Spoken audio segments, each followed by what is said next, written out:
Credit కార్డ్‌తో money waste చేస్తున్నారా? లేదంటే అదే క్రెడిట్ కార్డ్‌ని స్మార్ట్‌గా యూజ్ చేస్తున్నారా? ఈరోజు నేను చెప్పబోయే ఈ 5 సీక్రెట్ ట్రిక్స్ గనుక మీరు యూజ్ చేశారనుకోండి, మీలాగా క్రెడిట్ కార్డ్‌ని అసలు ఇంక ఎవ్వరు యూజ్ చేయలేరనమాట. ఈరోజు ఈ వీడియోలో నేను చెప్పబోయే ఈ 5 సీక్రెట్ ట్రిక్స్ మీకు బ్యాంక్స్ కూడా చెప్పవన్నమాట. ఈ వీడియో చూసి ఏ పాయింట్ ఆఫ్ అయినా సరే మీకు ఈ వీడియో నచ్చితే మాత్రం ఖచ్చితంగా ఒక లైక్ చేయండి, సబ్స్క్రైబ్ చేసుకోండి ఛానల్‌ని. అలాగే సబ్స్క్రైబ్ పక్కన బెల్ ఐకాన్ క్లిక్ చేసుకోవడం అయితే అస్సలకే మర్చిపోకండి. ఇక లేట్ చేయకుండా మనం వీడియో స్టార్ట్ చేసేద్దాం. Hi hello welcome back to credit craft pro. మనలో చాలా మందికి క్రెడిట్ కార్డ్ ఉంటుంది, కానీ మీలో ఎంతమంది అనుకుంటున్నారు నా దగ్గర ఉన్న క్రెడిట్ కార్డ్ నేను ప్రాపర్గా అయితే యూస్ చేస్తున్నాను అని? ఈ రోజు ఈ వీడియోలో నేను మీకు వచ్చేసరికి అసలు మీ దగ్గర ఉన్న క్రెడిట్ కార్డ్ ని ఎలా స్మార్ట్ గా యూస్ చేయాలి, నేను చెప్పబోయే విధంగా యూస్ చేయడం ద్వారా మీకు ఎంత సేవ్ అవుతుందని అయితే మీకు క్లారిటీ అయితే వస్తుంది అనమాట.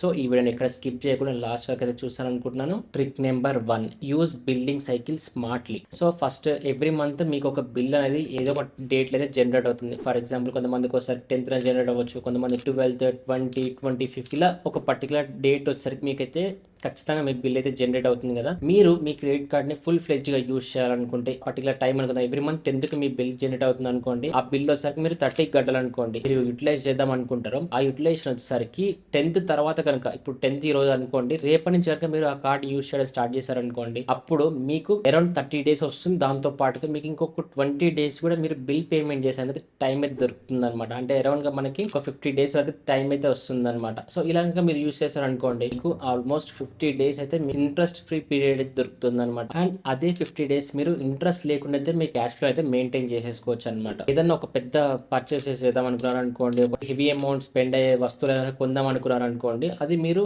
ఆ బిల్లింగ్ డేట్ తర్వాత కనుక మీరు యాడ్ చేసుకున్నారు అనుకోండి, అప్పుడు మీ బిల్ కడతానికి మీకు ఆల్మోస్ట్ 2 months టైం అయితే ఉంటుంది అనమాట. Trick number 2, cash back categories. మనలో చాలా మంది ఏం చేస్తుంటారు అంటే ఏదో ఒక ర్యాండమ్ కార్డ్ తీసేసుకుంటారు, ప్రతి స్పెండ్ కి అయితే యూస్ చేస్తుంటారు అనమాట. ఫర్ ఎగ్జాంపుల్ ఫ్యూయల్ స్పెండ్స్ అదే కార్డ్ యూస్ చేస్తుంటారు, అండ్ ఆన్లైన్ షాపింగ్ అదే కార్డ్ యూస్ చేస్తుంటారు, ఆఫ్లైన్ స్పెండ్స్ అదే కార్డ్ యూస్ చేస్తుంటారు, జొమాటోలో స్విగ్గీలో ఏదైనా ఆర్డర్ ప్లేస్ చేయాలని సరే అదే కార్డ్ అయితే యూస్ చేస్తుంటారు అనమాట. సో అలా యూస్ చేయడం వల్ల ఏమవుతుందంటే మీకే చాలా లాస్ అయితే అవుతుంది అనమాట. ఇప్పుడు ఫర్ ఎగ్జాంపుల్ ఒకవేళ మీరు ఫ్యూయల్ కోసం ఒక పర్టికులర్ కార్డ్ తీసుకుందాం అనుకున్నారు అనుకోండి, సో దానికి వచ్చరికి ఫ్యూయల్ కి సంబంధించిన క్రెడిట్ కార్డ్స్ మాత్రమే తీసుకోండి. దాంట్లో మీరు ఎంత ఫ్యూయల్ కొట్టిస్తారు, ఆ ఫ్యూయల్ కి నాకు ఏ కార్డ్ అయితే బెస్ట్ అవుతుంది, నేను ఏ పెట్రోల్ బంక్ లో కొట్టిస్తా, ఇవన్నిటిని ఒకసారి కన్సిడర్ చేసుకొని దానికి తగ్గట్టుగానే ఒక ఫ్యూయల్ కార్డ్ అయితే తీసుకోండి. ఒకవేళ మీరు స్విగ్గీలో ఎక్కువ స్పెండ్ చేస్తాం మేము అనుకుంటే స్విగ్గీ హెచ్డిఎఫ్సి కార్డ్కి అయితే వెళ్ళిపోండి. ఒకవేళ లేదు మేము ఎక్కువ ఆన్లైన్ స్పెండ్ చేస్తాం అనుకుంటే మీరు ఎస్బీఐ క్యాష్ బ్యాక్ కార్డ్కి అయితే వెళ్ళిపోండి. ఇలా ఒక పర్టికులర్ కేటగిరీ తగ్గట్టు ఒక కార్డ్ తీసుకున్నారు అనుకోండి, అదే కార్డ్ని ఆ కేటగిరీకి మాత్రమే యూస్ చేశారనుకోండి, అప్పుడు మీకు రిటర్న్స్ వచ్చే ఛాన్సెస్ అయితే ఎక్కువ ఉంటుంది అనమాట.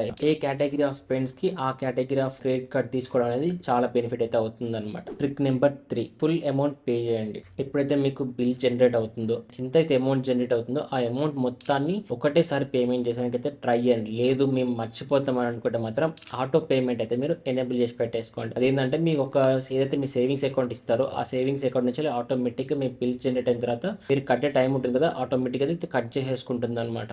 లేదు మాకు గుర్తుంటుంది మేము కట్టుకోగలుగుతాం అని అనుకుంటే మీరు ఖచ్చితంగా అయితే ఫుల్ పేమెంట్ అయితే మీరు పే చేసుకోవడానికి అయితే ట్రై చేయండి. ఎందుకనంటే ఇప్పుడు ఒకవేళ మీరు మినిమం డ్యూ పే చేశారనుకోండి, మీకు ఇంట్రెస్ట్ రేట్ వచ్చేసరికి 3 to 4% పర్ మంత్ అయితే పడుతుంది అనమాట. సో అది మనకి ఇయర్లీ క్యాల్కులేట్ చేసుకుంటే 35% నుంచి మీకు 45% వరకు ఇంట్రెస్ట్ రేట్ అయితే పడుతుంది అనమాట. అయితే మీరు గుర్తుపెట్టుకోండి, ఎప్పుడైనా సరే ఫుల్ అమౌంట్ పేమెంట్ చేసానికి ట్రై చేయండి. ఒకవేళ కనుక మీరు ఆటో పేమెంట్ కనుక ఎనేబుల్ చేసుకున్నారు అనుకోండి, ఖచ్చితంగా మీ అకౌంట్ లో మనీ ఉండేటట్టు చూసుకోండి.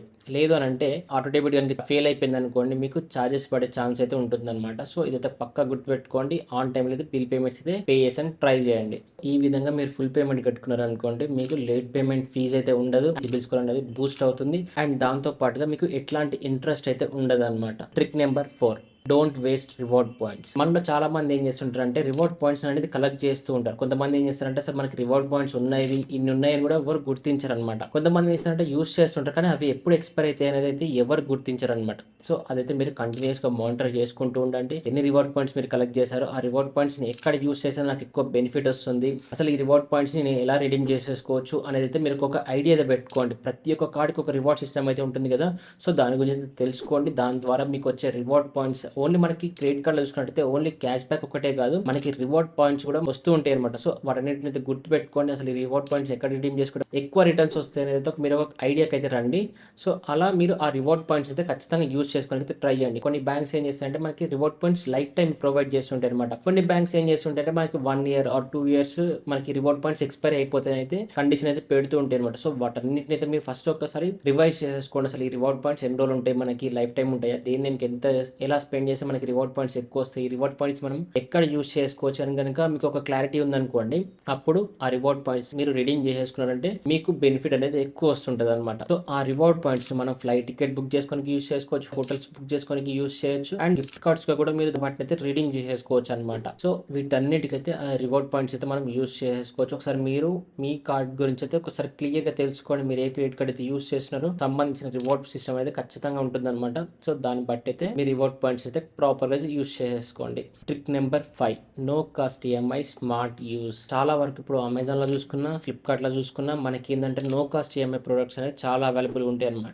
మెయిన్ సేల్స్ కనుక చూసుకున్నట్టయితే ప్రతిసారి మనకు వచ్చే ఆఫర్స్ ఏ బ్యాంక్ నుంచి వస్తాయి, SBI, HDFC, ICICI or Axis, ఈ మధ్య బ్యాంక్ ఆఫ్ బరోడా, ఇలా ఏ క్రెడిట్ కార్డ్ నుంచి మీకు ఆఫర్ అయితే ఎక్కువ వస్తుందని అనుకుంటారో ఆ క్రెడిట్ కార్డ్ ని చూస్ చేసుకోండి. చూస్ చేసుకున్న తర్వాత దాని త్రూ మీరు ఒకవేళ నో కాస్ట్ ఈఎంఐ అంటే మీకు ఎక్కువ బెనిఫిట్ వస్తుంది అనుకోండి, నో కాస్ట్ ఈఎంఐకి అయితే వెళ్ళిపోండి. లేదు మనకి నో కాస్ట్ ఈఎంఐలా తక్కువ బెనిఫిట్ ఉండి ఒక ఓన్లీ మనకి 3 months ఉంది అని అనుకుంటే మీరు దానికి కూడా వెళ్ళిపోవచ్చు. ఎందుకంటే మనకి క్యాష్ ఫ్లో మెయింటైన్ అయితే అవుతుంది అనమాట. అసలు నో కాస్ట్ ఈఎంఐ లేదు నేను ఈఎంఐకి వెళ్ళిపోవచ్చు అంటే అసలు వెళ్ళకండి. ఎప్పుడైతే మనకి నో కాస్ట్ ఈఎంఐ ఉంటుందో అది దానికి మాత్రమే వెళ్ళండి. వన్స్ మీరు నో కాస్ట్ ఈఎంఐకి వెళ్ళినా సరే ఈ విషయాలు అయితే ఖచ్చితంగా గుర్తుపెట్టుకోండి. ఇప్పుడు నో కాస్ట్ ఈఎంఐకి వెళ్ళారనుకోండి, అక్కడ మీకు ఖచ్చితంగా ప్రాసెసింగ్ ఫీ అయితే ఉంటుంది అనమాట. అండ్ దాంతో పాటు ఎప్పుడైతే మీరు నో కాస్ట్ ఈఎంఐ ప్రోడక్ట్ కొంటారో ఆ కొన్న ప్రోడక్ట్ కి మీకు ఓన్లీ ఇంట్రెస్ట్ రేట్ మాత్రమే తగ్గిపోతుంది. ఆ ఇంట్రెస్ట్ రేట్ మీద జిఎస్టీ అయితే మీకు కలెక్ట్ చేస్తూ ఉంటారు అనమాట. సో అదైతే మీకు ఖచ్చితంగా మీ అకౌంట్ నుంచి అయితే డిడక్ట్ అయితే అవుతూ ఉంటుంది. అదైతే మీరు గుర్తుపెట్టుకోండి. అండ్ దాంతో పాటుగా ప్రతి బ్యాంక్ టు బ్యాంక్ మనకు వచ్చేసరికి ఏంటంటే ప్రాసెసింగ్ ఫీ అనేది వేరీ అవుతూ ఉంటుంది అనమాట. ప్రాసెసింగ్ ఫీ వచ్చేసరికి 99 రూపీస్ నుంచి 399 రూపీస్ వరకు కూడా ఉంటుంది.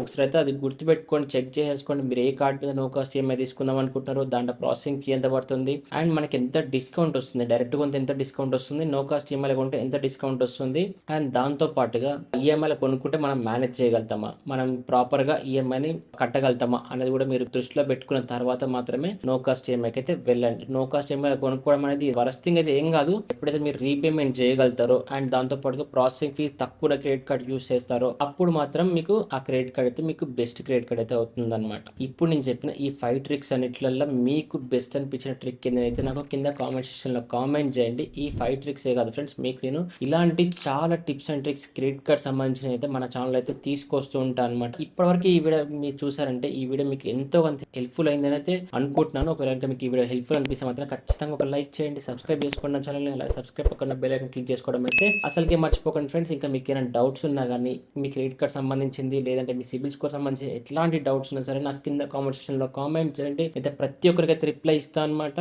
కొంచెం రిప్లై ఇవ్వడం లేట్ అవ్వచ్చేమో కానీ పక్కగా అయితే అందరికైతే రిప్లై ఇస్తాను ఫ్రెండ్స్. సో ఫైనల్గా వచ్చేసరికి థ్యాంక్స్ ఫర్ వాచింగ్ ఫ్రెండ్స్.